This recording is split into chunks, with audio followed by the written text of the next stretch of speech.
Lipad kay Kai Sotto ang bantay, dati niyang kakampi to mga idol. Sigawan ng MVP ang mga fans, mamaw si Kai Sotto. Pinagkakaldag ang kalaban, binuhat ang Gilas Pilipinas. Second window ng FIBA Asia Cup 2025 qualifiers, kalaban ng Gilas Pilipinas mga idol ang New Zealand Tall Blocks. Since 2016, hindi pa nagagawang matalo ng Gilas Pilipinas ang New Zealand. Perfect 6-0 ang kanilang kartada sa ating national team. Starting point guard Scotty Thompson kasama si Kai Sotto, Justin Brownlee, Junmar Fajardo at Dwight Ramos. Natambakan nga kagad ang ating mga pambato, 8-0. Nag full court pressure kagad ang New Zealand na turnover tuloy ang Gilas. Kinailangan lang ng Gilas ang isang timeout para makuha ang kanilang rhythm and finally nakahabol din. 13-11. Kai Sotto with a nice dish to Junmar Fajardo, 2-point layup in the paint. Last 2 minutes, Chris Newsom with a no-look pass to Kai Sotto sa ilalim, 2 points for Kai. At eto yung sumunod na nangyari, napakagandang pasa mula kay Justin Brownlee, lipad yung bantay ni Kai Sotto. Dating teammate niya yan sa Adelaide 36ers, si Hiram Harris. Napailing na lang doon si Kai Sotto. Last 1 minute, Calvin Oftana na libre, corner pocket 3-pointer, lamang na ang Gilas Pilipinas, 20-18. Pero nagpahabol lang 2-pointer ang kalaban, 22-20, end of first quarter. Second quarter, balik ulit sa 8 points ang inahabol ng Gilas Pilipinas, 28-20. Sumagot si Scotty Thompson, wraparound pass to Junmar Fajardo, 2-point layup. Laki talaga ng impact ni Kai Sotto sa ilalim. Here comes Gilas, comes back again, 31-30. Good ball movement, napa-timeout na ang New Zealand. And now Scotty Thompson taking over with the back-to-back basket for Gilas Pilipinas, lamang na ulit, 35-31. Ang gaganda ng execution ng Gilas Pilipinas. Dwight Ramos nakitang libre si Kai Sotto, 2-handed slam dunk.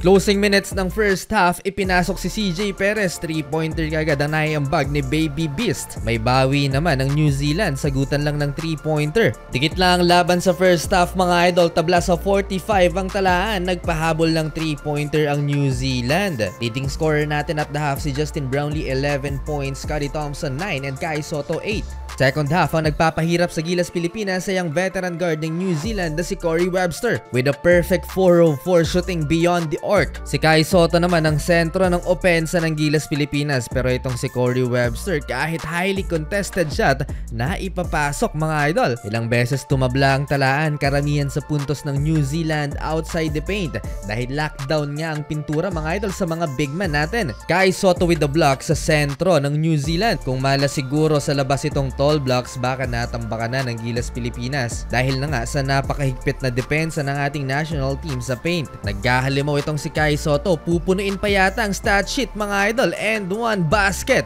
Sigawan ng MVP ang mga fans dito kay Kai. Tingnan nyo naman yung gulang niya mga idol sa kalaban sa ilalim. Sa transition points na ito ni Justin Brownlee, 8 points na ang hinahabol ng New Zealand. Nagsimula ng alate ng New Zealand beyond the arc, 12 na ang kalamangan natin mga idol, 72-60. Papatapos ang third quarter, nagpahabol ng 3-pointer si Corey Webster pero siyang pa rin ang hinahabol ng New Zealand, 72-63. Fourth quarter, nilabas si Kai Sotto, dito nag-mini run mga idol ang New Zealand, hindi nakapagpahinga ng mas mahabang minuto si Kai at ipinasok agad. Nice play by Tall Black sa possession na ito mga idol, nag-commit si Kai Sotto na libre yung isa. To stop the New Zealand run, Justin Brownlee with an and 1 basket. Sino pa nga bang aasahan ng Gilas sa closeout? Walang iba kundi si JB. Halfway, dikit ulit ang laban, 17 points na si Kai Sotto. May bagong elite duo ang Gilas Pilipinas, Justin Brownlee with the block and Kai Sotto with the dunk. Hindi pa rin totally bumibigay mga idol ang New Zealand, 3-pointer again, kanilang 15 3-pointer. Crunch time, Justin Brownlee with 2 clutch free throws. Last 3 minutes, another 3-pointer by New Zealand, dalawa na lang ang lamang ng Gilas, 84-82. Penalty situation for Gilas Pilipinas, pasok ang 2 free throws ni Dwight Ramos. Again, another field goal by New Zealand. Kapit naman malala ang Gilas mga idol kay Justin Brownlee. 2 free throws again at parehong naipasok yan ni JB. Last 2 minutes, crucial yung naging challenge ng New Zealand pero na-award pa rin sa Gilas ang bola. Entering the last 1 minute mark ng fourth and final quarter, Chris Newsom with the cold-blooded 3-pointer. Nag-commit ng turnover mga idol ang New Zealand, nabigyan ng 2 free throws si Justin Brownlee last 22 seconds, parehong naimintes. Nagtala na naman ng 3-pointer ang New Zealand, 91-89. Buti na lang at naipasok na ni Justin Brownlee yung 2 free throws niya last 11 seconds. At sa huli, historic win for Gilas Pilipinas, first time nilang natalo ang New Zealand.